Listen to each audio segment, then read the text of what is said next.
All right, what's up, folks? Today is May the 1st, 2025. I am Eric. I'm your host of Success Over Stress, where we talk primarily Tradestation, easy language programming, trying to come up with algorithms and strategies that will beat the market. No, just have an edge in the market so that we can make a little bit of money. Let me get this turned down.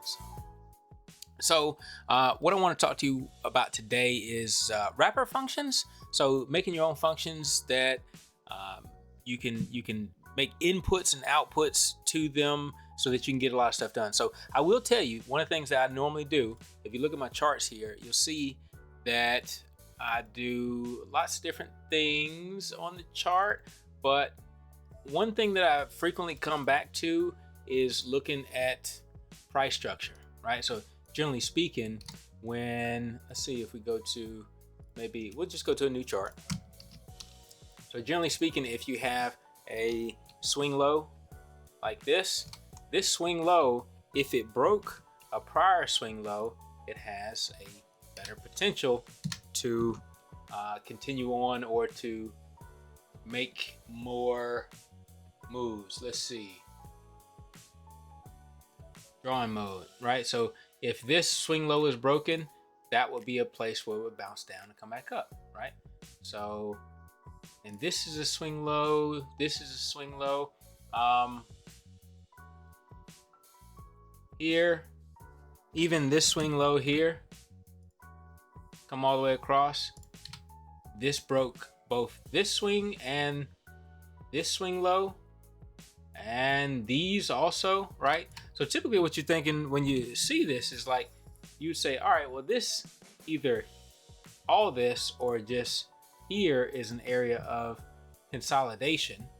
And then once you broke that boundary on one side or the other, those folks who were strongly holding or strongly in position got their liquidity taken, and now you have the nice move up. So anyway, market structure, that's what we're looking at. So what I'm going to show you today is how you can easily make a wrapper function to find your structure breaks. Now, and I say easily, but I've been writing this out over and over and over, program to program to program, without making it into a function. So whether it's easy or not, I was able to get it done fairly easily, but it's not for somebody like myself who's not a programmer. I think even though it might have been easy, it was a little intimidating. So let's kind of go over it here. Let's bring this one over, and then we're going to do something like this. All right, and this, and this, and this, and here, and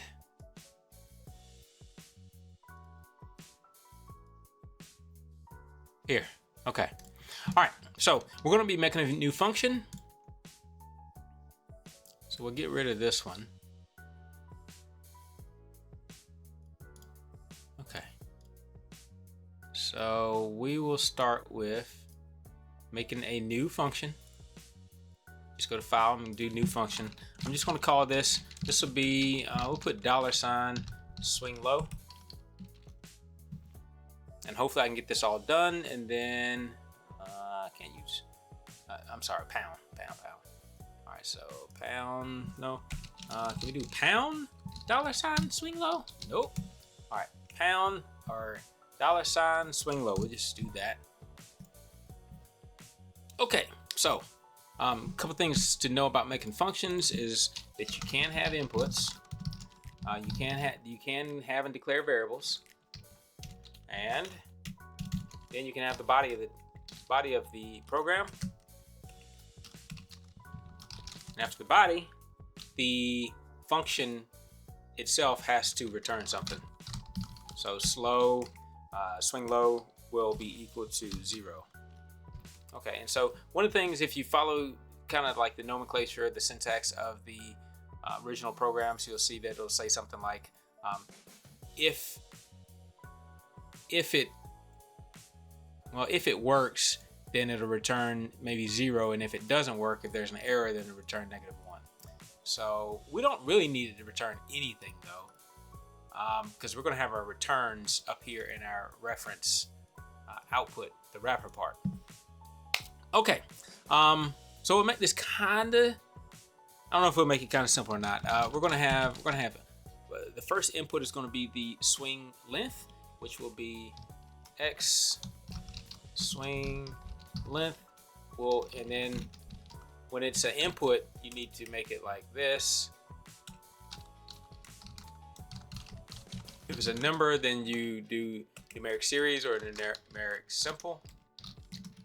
Okay, we need to have the swing length, and then we need to have a trim length, right? So if we have a swing low, boom, boom, I need to draw in mode. Okay, so if we have a swing low and a swing low and a swing low and a swing low, how many ever swing lows that we have, we eventually want to start trimming and not keep all these swing lows in our database. Okay, so if we get to a certain number, then we want to trim it. So X trim length will be numeric simple also, which again, this just says that it's a number and it's a number that's only referenced one time. We're not referencing a historical. We don't need to store these numbers for historical reference. You know, number of bars before, that kind of thing. Okay, so we have the swing length, the trim length, and now we can output the swing level. Okay, so we're going to output swing price.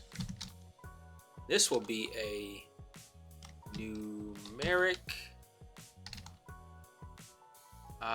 reference, and that's what you're going to use when you're sending this back out. Use the ref. The reference allows it to send it back out and go inside and outside of the function, kind of a thing. Okay, all right, now because we are storing all of these swing lows, we need a what? We need a vector. Okay, so EL system. Now you can't just put your vector here. It would be like v lows, and that's an object. Again, you don't, with variables you declare. If it was a variable, it might be like vector, and then it'd be v lows, and then you declare it as null, this initial declaration. But because it's up here as the input, it'll be object, and it could be object simple. I think can it be object simple, object series? But this is an object reference because we're actually calling it in and out of the function, right? It's jumping into the function, out of the function, into the function, out of. It's being able to be referenced. Okay. So, but because this is a vector, we also need to system.collections.vector. Need to put that there. I'm pretty sure. Okay. All right. So now that we all have all that. Okay. Once we know that when we have this vector here, we need to declare it. So once we're going to say vlows is equal to new system.collections.vector. Okay. Now that we've got that vlows declared, now we need to say, all right, well, if we have a new swing low, what's our function for swing low? It's pretty much just swing low. It's this function, but I took that function and we can just use that. So you have the instance, the price, the strength, and the length. So I'm gonna have a vector called swing low. And swing low is going to be equal to this function here. And now what is the function calling for? It's It's calling for the instance, price, strength, length. So the instance, the first instance, the price, the low, the strength will be our, essentially our length here, but X swing length. This is just the number of bars on either side. If you have a length of 4, then you're going to have 4 bars on one side, 4 bars on the other side. Okay, because this is an even pivot, it's not an asymmetrical one. All right, so instance, price, strength, and length, and then this will be X swing. We're just going to do +1 here, and I think that's all we needed for that. Okay, so now if there is no swing low, then this will return -1.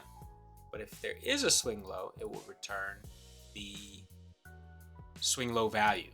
Okay, so if swing low is greater than 0, which means that we do have a value, then begin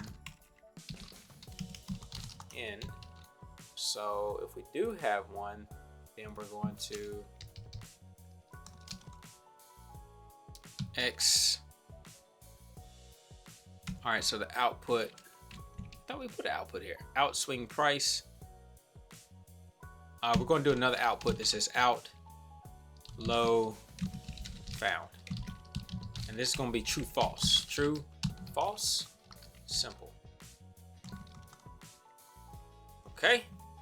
All right, so if we have a low found, then it will pass this out. Okay, so all right, so O low found equals true. Now, because this can be equal to true, once this is set to true, O low found will stay as true. So we need to make sure that we reset this every time we run it. So O low found equals false, right? And then then we're checking to see if we have a swing low. If we do have a swing low, we're going to say that, hey, we found a swing low. Okay. Now, if we found that swing low, then we also need to add it to the vector, right? So v lows dot add v lows dot. Okay. Yes, exactly. It's not.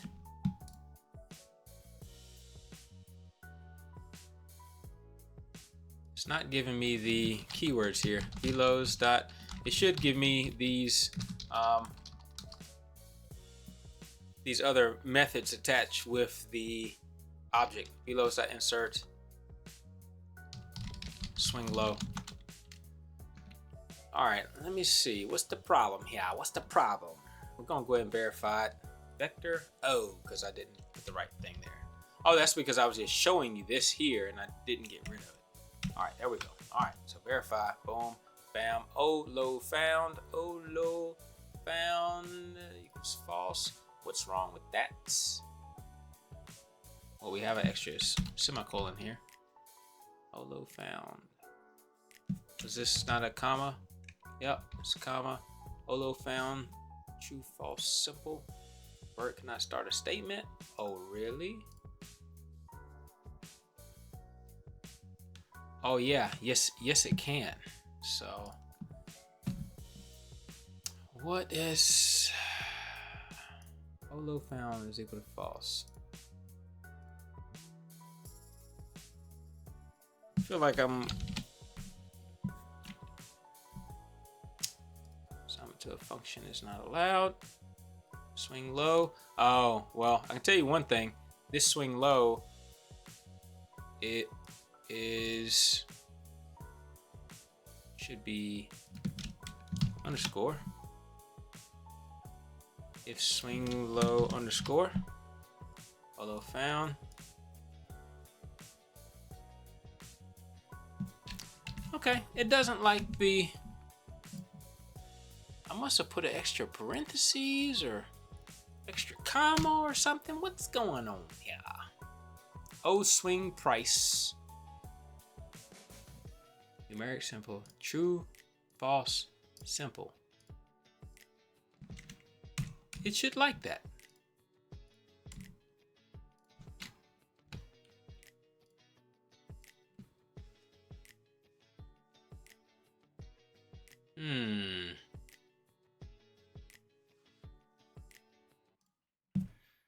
All right, it's something simple here. I know that true false simple is right. True false simple, yeah.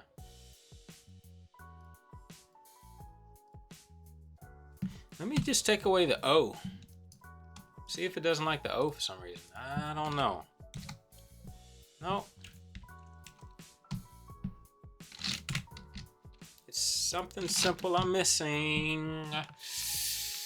Once begin vloads equals new vector.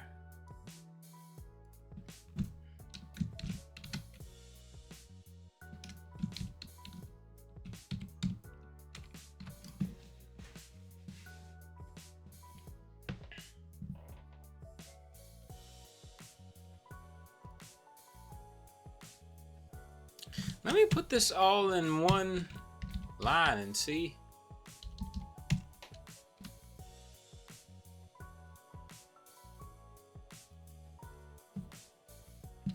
Does it not like the underscore?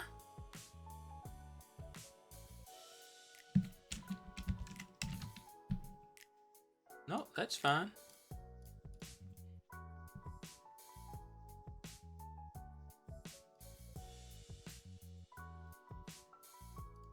Does it want a semicolon here?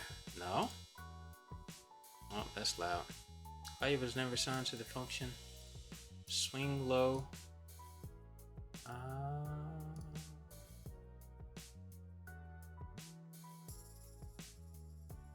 Swing low is here.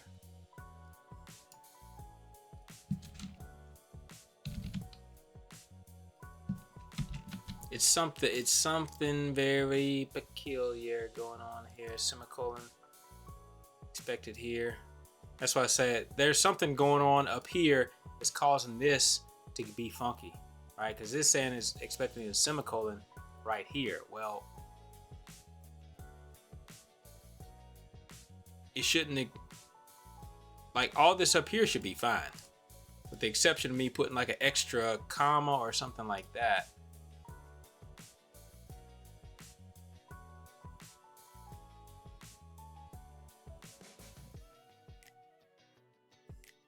It doesn't look like I have. The only other thing is maybe we don't like this.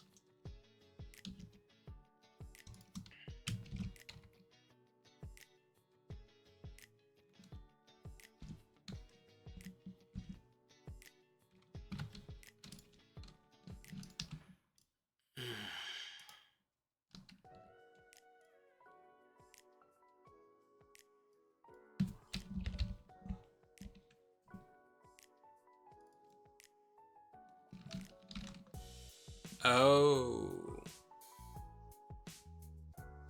you know what? This is good to know. So again, guys, I'm not a programmer. I've come a long ways with programming. But I'm not a programmer. So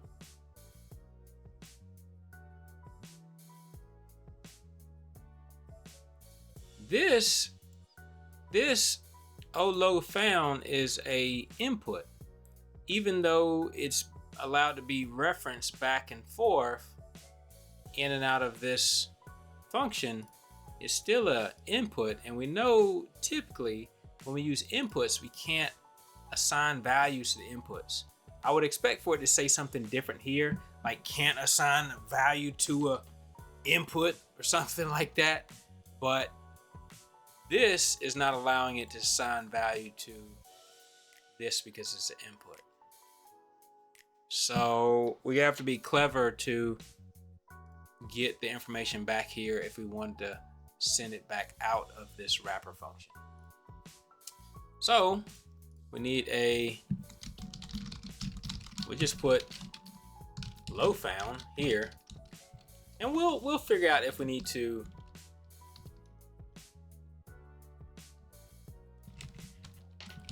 do anything different with it.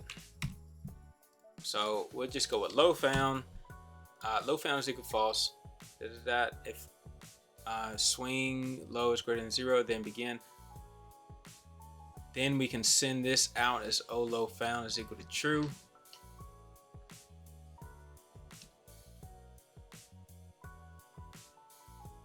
Otherwise it should be resetting anyway. Just every time it comes back into the function, it should be resetting as false. But let's see. If swing low is greater than 0, then O low found is equal to true.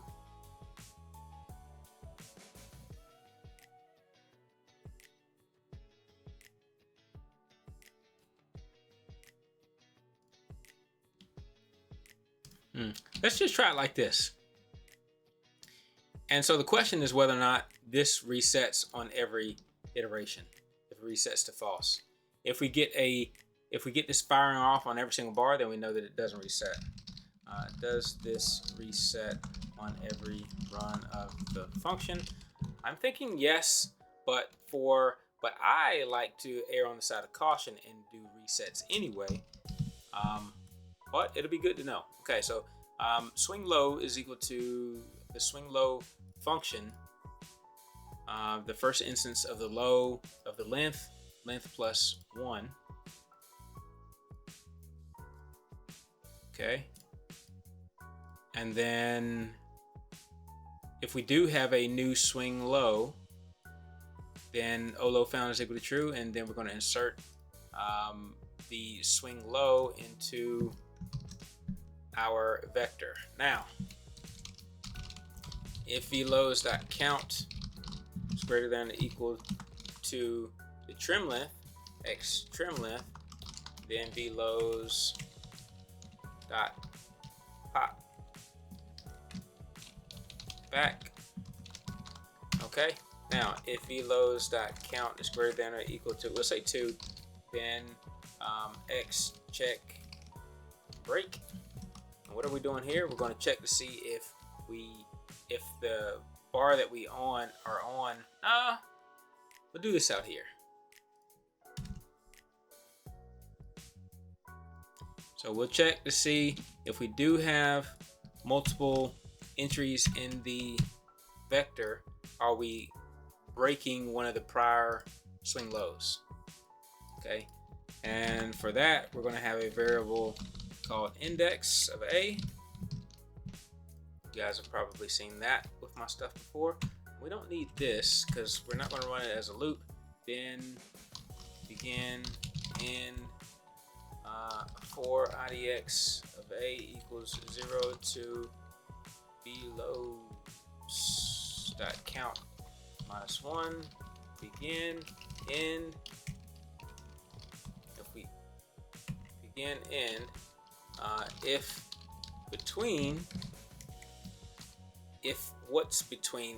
the low that we're on, which is at vlows of IDX of A as type double, that's between the current low and high,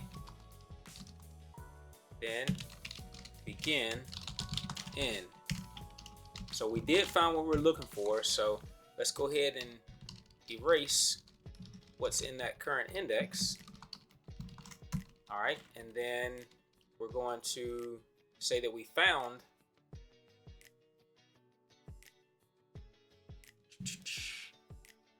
we have a break found.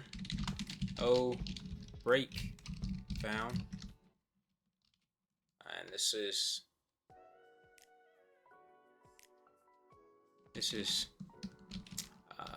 true, false, simple. O break found equals true. So we'll leave this the same too. We won't reset it. I thought in my other function I reset these, but this is not allowing me to reset it. So I'm thinking maybe I didn't. Olo found, we moved that down to a, no, we kept it there. Olo found.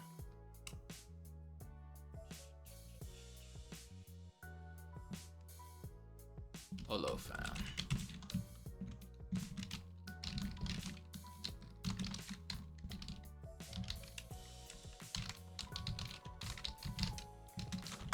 Okay. All right. Verify. Olo found is equal to true. All right. So remember, we can't. Well, if we can't assign it here, then we can't assign it here either. And I'm pretty sure that I assigned these. So maybe it's in the type of the declaration here. Auto detect simple. Let's put it as simple. Hit OK. Now hit verify. Nope, still didn't like it.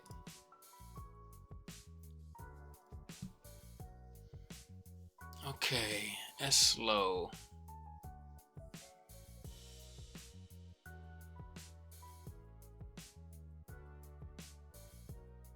Vector, object reference, Mary single, true, false, simple.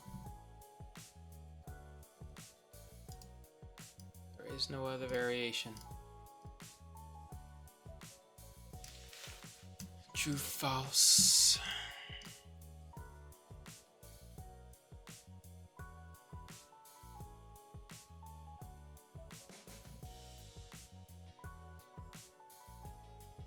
Oh my God, guys. Oh my gosh. Oh my goodness. All right, so remember how we talked about before that the vector is sending information or allowed to more or less communicate inside the function back to the chart, inside the function back to the chart, that kind of thing. And we're using reference to be able to do that. Well, the same thing here. When we're wanting to communicate back in and out of the chart, we got to use not true, false, simple, but true, false, what? Ref. Okay. All right, so I wasted a little bit of time on that, but that's okay. That's okay. I just worked on this today. I'm learning. You're learning. Hopefully, I didn't waste too much of your time, but you know, if I did, my apologies. Okay. All right, so now here we can do the Olo found is equal to true. But like I said, typically when you're working with inputs, you can't assign values to inputs, but you can here with this. Okay, so this is awesome. All right, so otherwise, prior to us coming into the here, we're going to say O break found equal false, just so we're resetting it prior to its use. We're going to verify there. Okay, so if velos I count is greater than or equal to x trim, then pop back. Okay, we got that. All right, so no errors there. All right, so our function is called $slow. Okay, so what I'm going to do is I'm going to go over here and I'm just going to start a new like show me, and then we're going to call this YouTube 050125. Verify that. So we're going to have a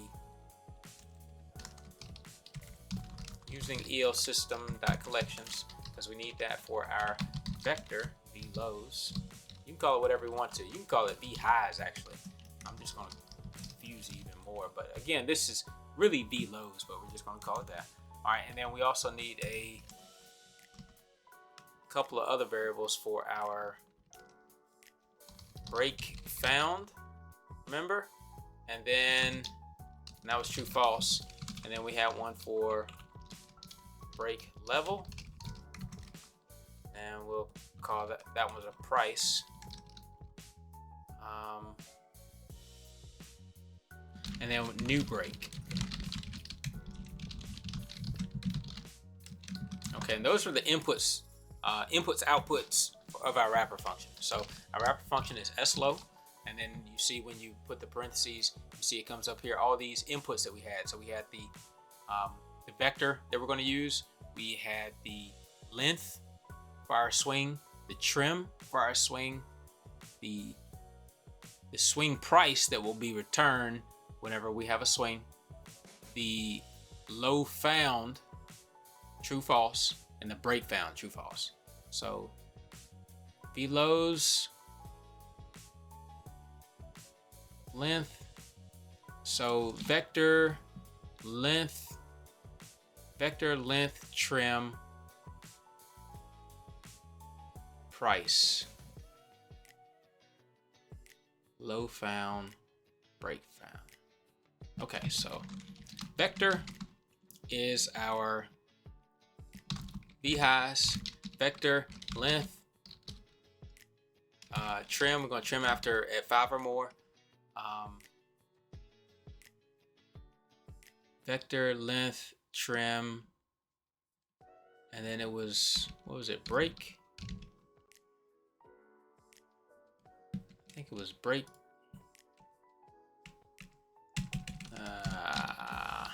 Let's see, we just go back here. Then we had trim length, we had price.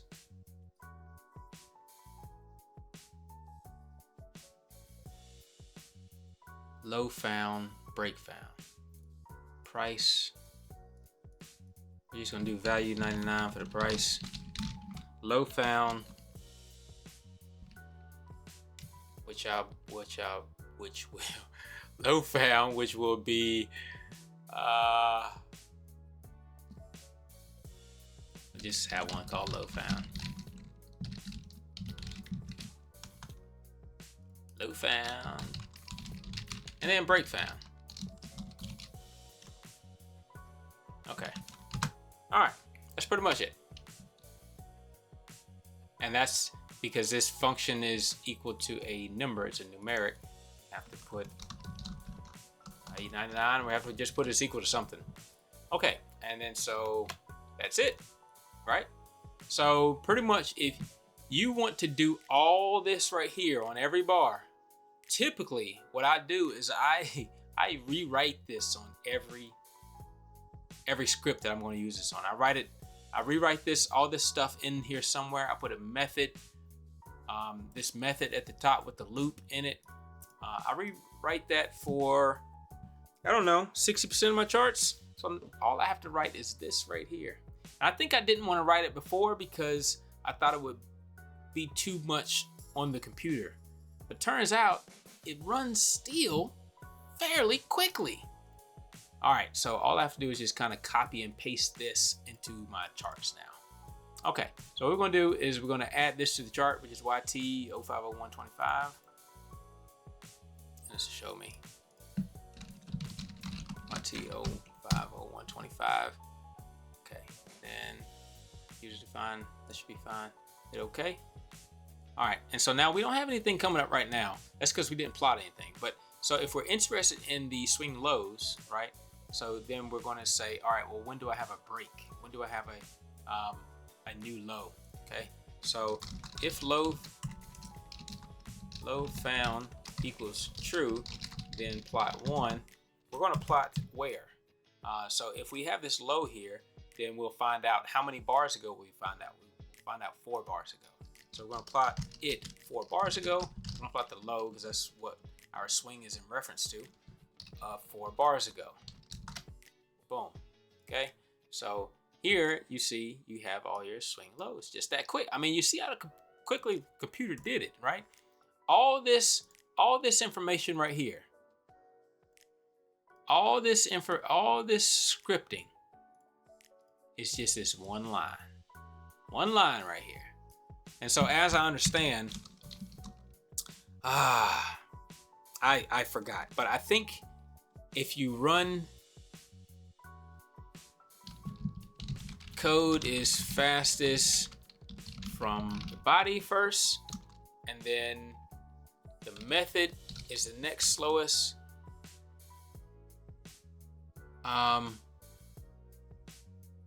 And then the function is the next slowest. I forgot. I think there's one more, and maybe I got the order wrong, but the body, the method, the function, and I feel like there's one more.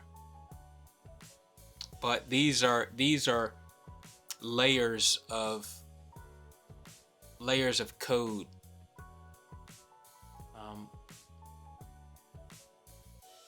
Maybe it's just blocks within. Maybe it's just blocks. Maybe it's body, then block, then method, then function. But I thought the function was the slowest one, and that's why I just kind of avoided doing this, because I didn't want it to take up too much processing power, which you might find under certain circumstances. If you are running this like on every tick or something like that, then you may want to put it all in the body to save those nanoseconds of speed. But if you're just running it on every bar, on the close of every bar, this may be okay. So maybe it's circumstantial. This right here works perfect for this though. Okay, so we look for if we had a new low found. Now we're curious if on any one of these bars we had a break, right? If we had a break of, see, this is a, let's get, you see, this is a swing low, and then this bar would have broken this swing low, right? So this swing low here would have been broken by this bar. So we expect this bar to light up. Okay, so let's say if break found is equal to true, then plot 2, low, break, blue, default 4. Boom. Look at that. That is awesome, man. Telling you that's awesome. Okay. The only thing I see right now that I don't love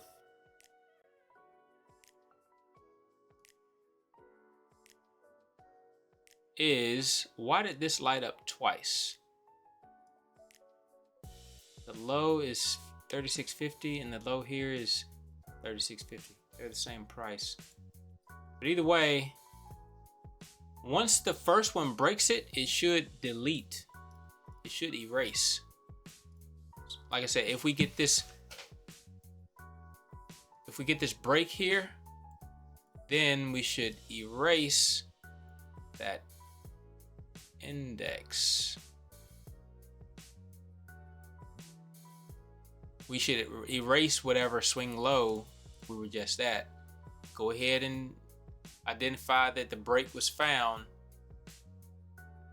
and then break out of this loop. So unless there were 2 levels further over here, which we're deleting them after 5 though, so this would be, if we're going back, this would be 1 stored, 2 stored, 3 stored, 4 stored, 5 stored. We're deleting on the 5th one.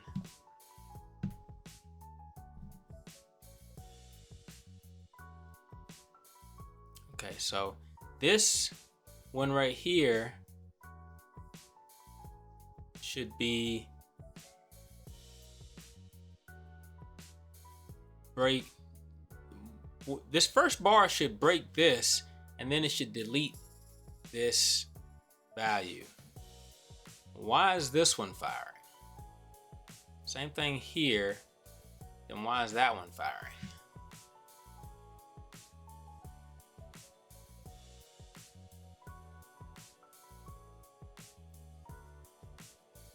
I see these because this one is breaking this one, and this one would be breaking this one. Oh, wait a minute. I know. Okay, this one here.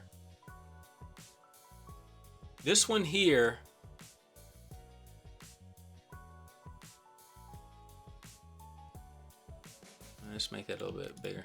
All right, this low here was broken by this guy. Okay, so this one is off the books. Okay, this one here was broken by this guy. So this one is off the books. But why did this one fire? Because we just said that the swing low has to be between the high and the low, right?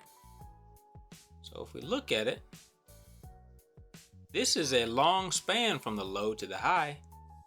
Well, does that capture any other ones? This one, this bar broke this one.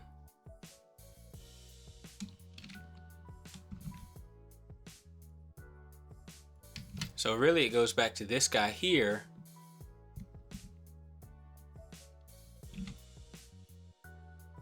Is being broken by this second one. Or the first one. But the way that the program runs, because you see here we're starting from index 0, so we're starting from the most current swing low, it would take out this one. And then the next one that's left would, this guy here spans from here all the way down to here. So it's looking all the way back here to see if it broke anybody, and it didn't broke here. Okay, all right, so that makes sense. And again, that's what I love about programming, is that a lot of this stuff makes sense. Now, whether or not we can figure out how it makes sense and what makes sense, I mean, that's the power of the tool, right? Some people will pick up a hammer, and I mean, I know a little bit about carpentry and that kind of thing. Some people will pick up a hammer and they're just like, huh, this is just for nails. No, I mean, yeah, it's just for nails, but I mean, it's for a lot of other stuff too. I mean, you can break in drywall, you can pull out nails, you can hammer nails, you can bend nails, you can use it as a weight, a paper weight for some papers. You can use it as a like a rod. You can use it as like a tamping device. I mean, so again, all I'm saying is that just because we all have a program here, just because we all have an advanced software in front of us, doesn't mean that we're all going to use it the same. Doesn't mean that we can all harness the power of it. So I'm trying to teach you guys some of the lessons that I've learned of harnessing this power, and hopefully you can make sense of it and leapfrog me and then teach me something. All right, but anyway, that's pretty much it for wrapper functions, creating them, and the thought process, right? Because I could have just showed you this or let you copy and paste it or something like that, but without telling you why we do what we do, again, you just essentially become a regurgitator. And if you can't think for yourself, if you can't think it through, then you're not replacing anybody. You're not replacing anybody. I mean, your value is then, well, it's less than mine, if you can't think through something. So I'm trying to get folks to think through stuff, and maybe they can continue to grow their value, because that's what I'm interested in. I'm interested in growing my value, but I know that it doesn't happen from taking shortcuts. I know that for a fact. So anyway, guys, I'm Eric. I'm out. Peace.